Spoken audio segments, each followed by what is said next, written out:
The morning I found out, I was standing at my kitchen sink, washing the same coffee mug I'd washed 1,000 times before. It was a Tuesday.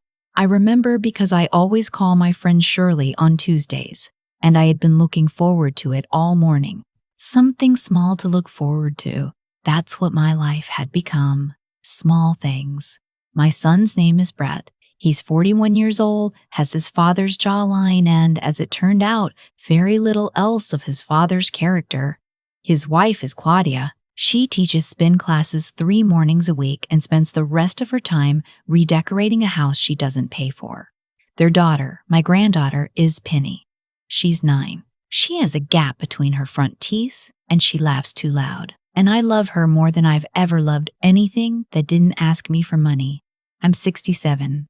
I retired 4 years ago after 31 years as a bookkeeper for a regional insurance firm.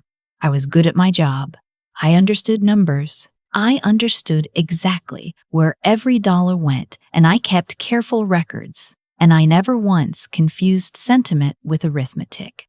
I want you to remember that part, because what happened over the next several years was that I let myself forget it entirely. It started the way these things always do. Gradually, reasonably, with love as the explanation.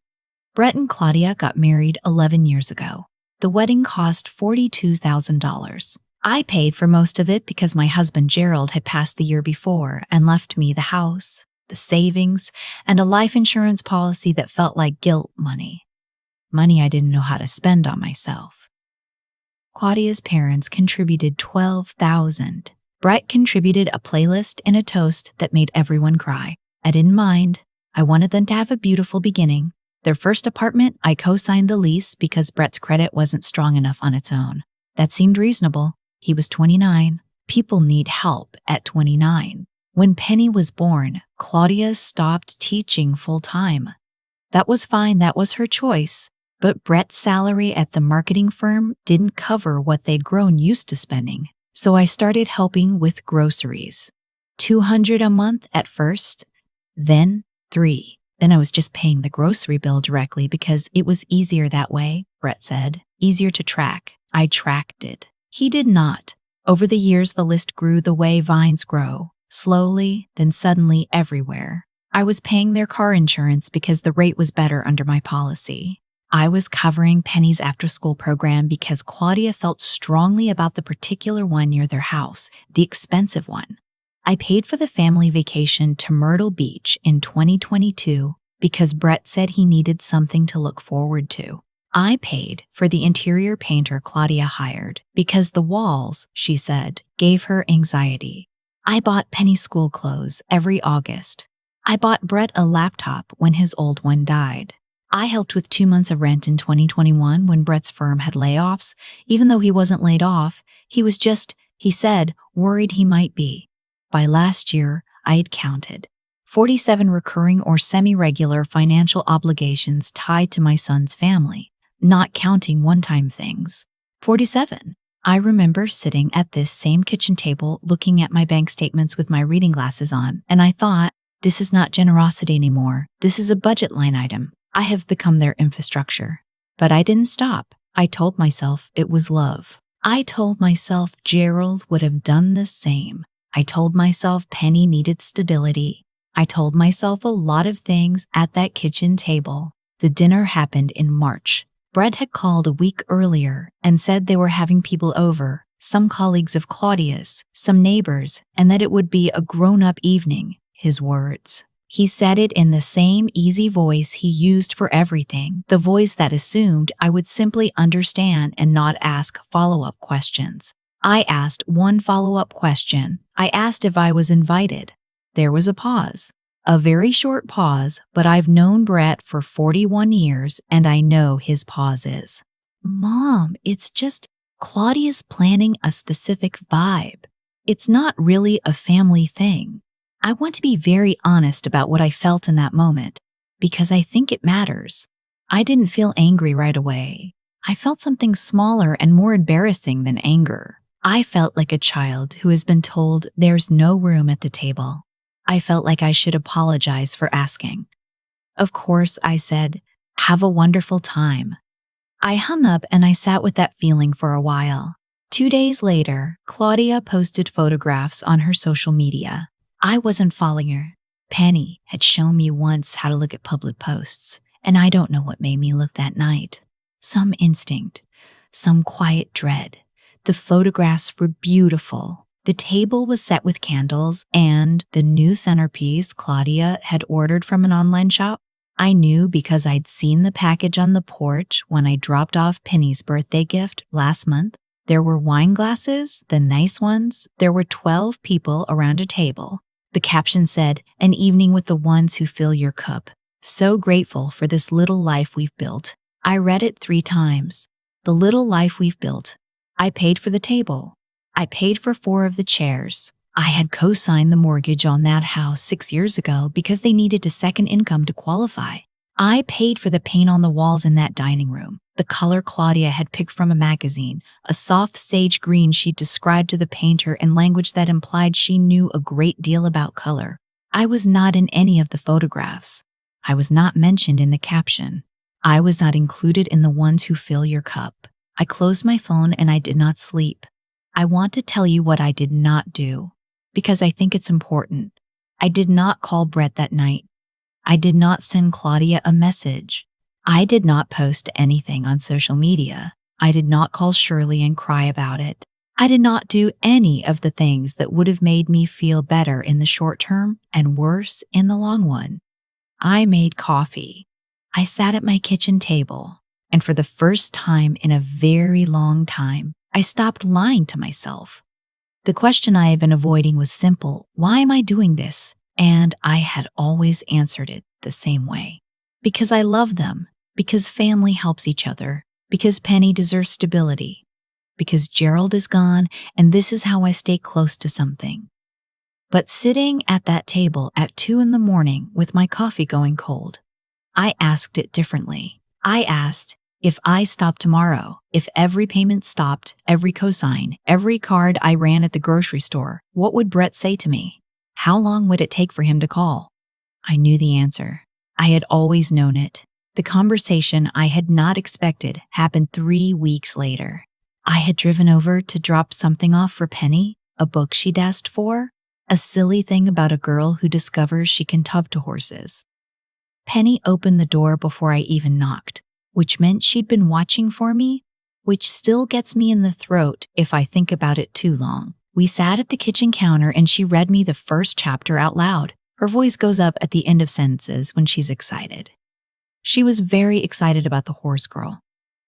Brett came home while we were still sitting there. He kissed the top of Penny's head and said hello to me and got a beer from the refrigerator, and everything felt ordinary until he sat down across from me and said, with the careful tone of someone who has rehearsed, "Mom, Claudia, and I have been talking." Penny disappeared upstairs. Children always know. "We've been thinking," Brett said, "that maybe you're overextending yourself financially. And we think you should be thinking about your own security, scaling back a little, living more within your means." I looked at my son for a long time. "Living more within my means," I said. "We worry about you. You're not young, Mom. You shouldn't be spreading yourself so thin. It's not healthy, the way you spend." I want you to understand that the sentence he was delivering, dressed in concern, wrapped in the language of caring, was, translated plainly, "You should have less so that we can continue to have the same." He was not suggesting they spend less. He was not offering to return a single thing. He was suggesting that I, a 67-year-old woman who had worked for 31 years and managed my own finances without a single late payment, should scale back. The table we were sitting at, I had helped buy that table. "Thank you for your concern," I said. "I'll think about it." I kissed Penny goodbye on my way out. She hugged me longer than usual. I thought about it for 9 days. On the 10th day, I made an appointment with my financial advisor, a woman named Helen who has handled my accounts since Gerald died and who is, I will say, one of the most competent people I have ever met. I brought my list, all 47 items. I showed her everything.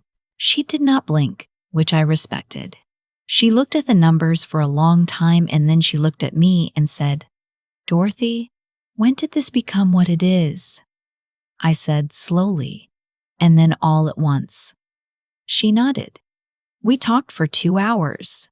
On the way home, I called my attorney, a man named Frank, who drew up Gerald's estate documents and who I have trusted for 20 years. I asked him about the co-signings. I asked him about the mortgage. I asked what my exposure was and what my options were. He walked me through everything. It took another hour. Over the following 2 weeks, I made a series of quiet, methodical, entirely legal adjustments to my financial life.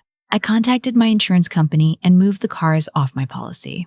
Brett and Claudia received a letter giving them 30 days' notice to establish their own coverage. I called the after-school program and removed my payment authorization. I sent Claudia a short email explaining that I would no longer be covering that expense and that I hoped they would find an arrangement that worked for their budget. I called the grocery delivery service and removed my card. No explanation given. It simply didn't process the next week. I contacted my attorney about the mortgage cosign and began the process of formally requesting removal from the obligation, given that they had now owned the home for 6 years and had sufficient equity and payment history to refinance without me. Frank said it was entirely straightforward. I did not do any of this in anger. I want to be very clear about that. I did it the way I had always done my work, carefully, thoroughly, without drama, making sure every number was accounted for. The only thing left was to update my will. I had meant updated for 2 years. Gerald's original documents left most things to Brett, with a portion in trust for Penny. That had made sense when Gerald wrote it. A lot had changed since Gerald wrote it. I sat with my attorney for another long session.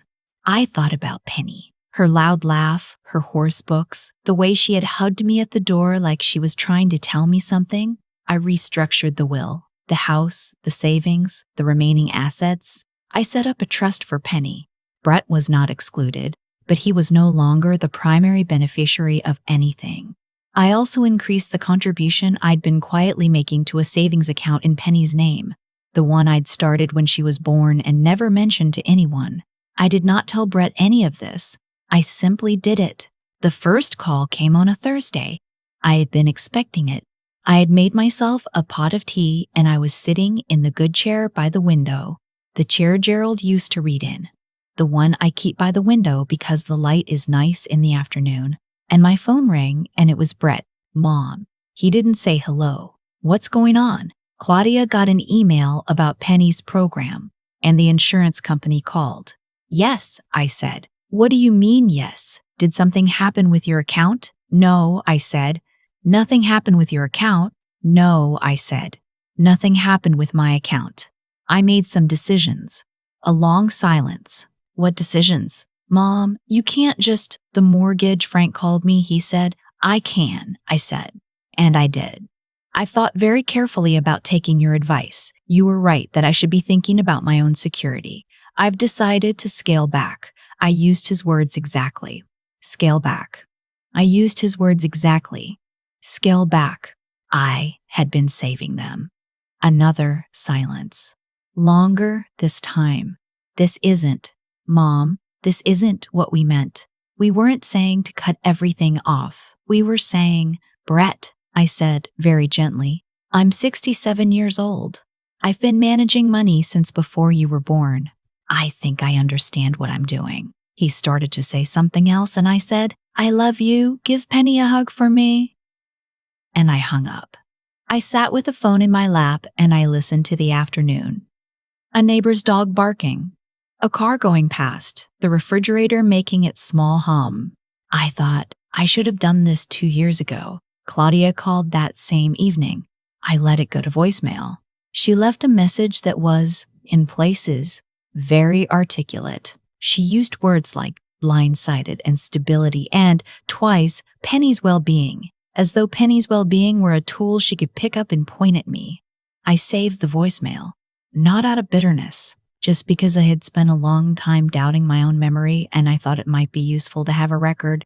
They came to the house on Saturday. I saw the car pull up and I stayed in my chair.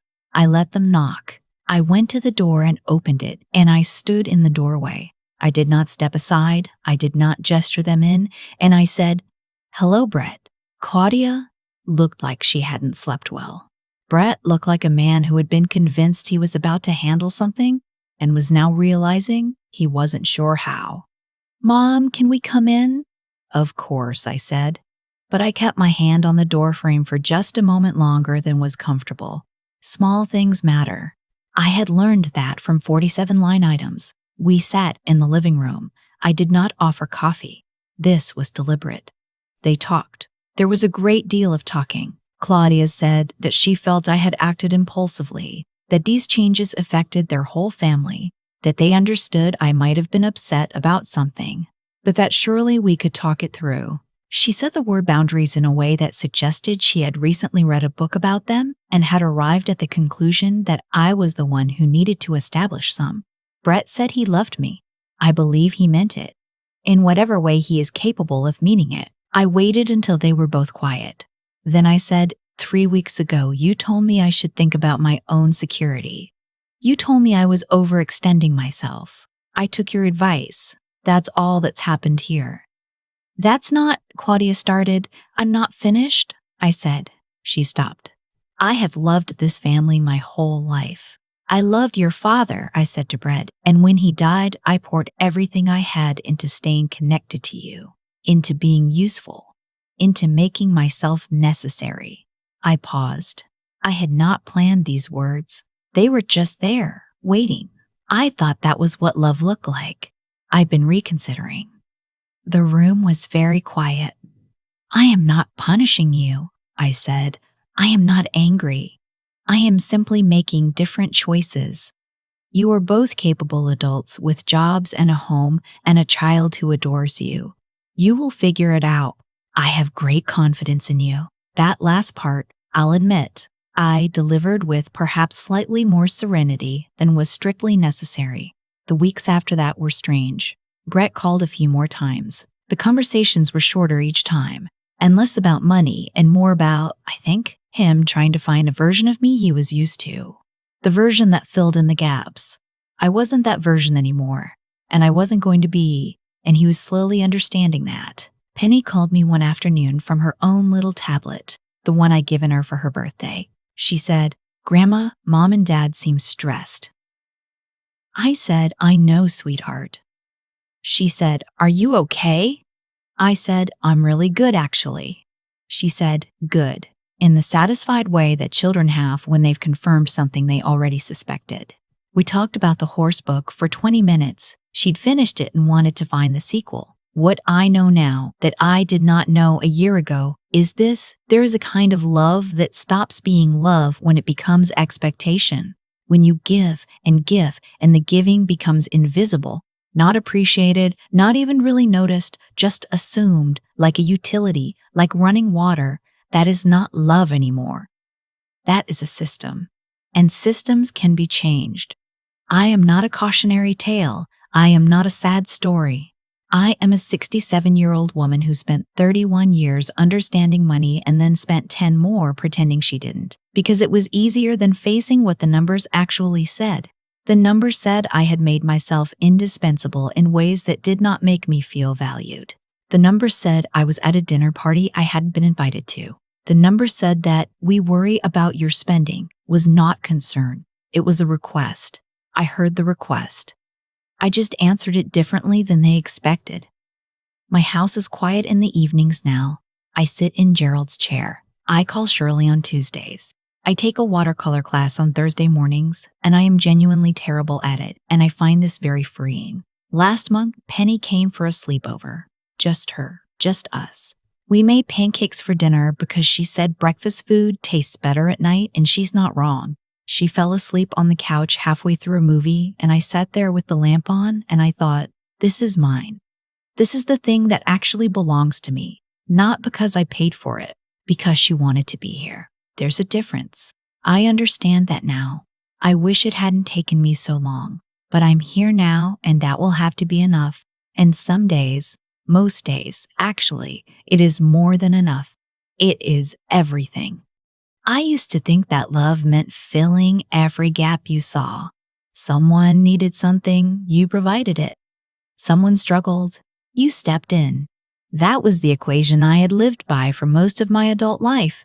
And for a long time, I told myself it was working. It wasn't working. I just couldn't see the difference between being loved and being useful. What Brett and Claudia taught me. Not intentionally, not kindly, but taught me nonetheless, is that when you make yourself indispensable to people who have stopped seeing you as a person, you don't become more loved. You become more invisible. The 47 payments I was carrying weren't building a relationship. They were replacing one. Every bill I covered was one less reason for them to show up. I had, without meaning to, made my presence optional by making my money essential. That's the part that took me the longest to sit with. Because it wasn't their fault entirely. I participated. I kept saying yes when I should have said, let me think about that. I kept interpreting silence as contentment. I kept telling myself that Penny needed stability, as though stability and generosity were the same thing, as though a child learns what love looks like from credit card statements. She doesn't. Penny knows what love looks like because she waited by the door, because she read to me out loud, because she called to ask if I was okay, not to ask for anything. That's what real attachment looks like. It costs nothing and it's worth everything. The hard truth about cause and effect, the one nobody wants to say plainly, is that how we allow people to treat us teaches them what is acceptable. I allowed myself to become an infrastructure. I smiled through exclusions and I kept paying. And so they learned, reasonably, logically, that this was the arrangement, that I would absorb whatever came and keep the lights on regardless. When I changed the arrangement, everything shifted. Not because I punished them, because I stopped confirming a lesson I never meant to teach. Wisdom isn't something that arrives on a specific birthday. I'm 67, and I can tell you I learned more about self-respect in those 9 days of thinking than I had in the previous decade. Wisdom is just what happens when you finally stop arguing with what you already know. I knew. I had the spreadsheets. I had been a bookkeeper for 31 years. The numbers had been telling me the truth the entire time, and I had been choosing not to read them. Courage for me didn't look like a confrontation. It looked like a phone call to my financial advisor. It looked like sitting still with something uncomfortable long enough to stop flinching from it. It looked like updating a will, closing an account, standing in my own doorway and not stepping aside. I don't need Brett to understand what I did or why. I don't need Claudia to agree. What I needed was to stop building a life that required their approval to feel legitimate. And the moment I stopped, I got something back that I hadn't even realized I'd lost. Myself. Just that. Just me. In a quiet house, in Gerald's chair, with the afternoon light coming through the window, and nowhere I have to be, and nothing I have to prove. That's not a small thing. After everything, that turns out to be the whole thing.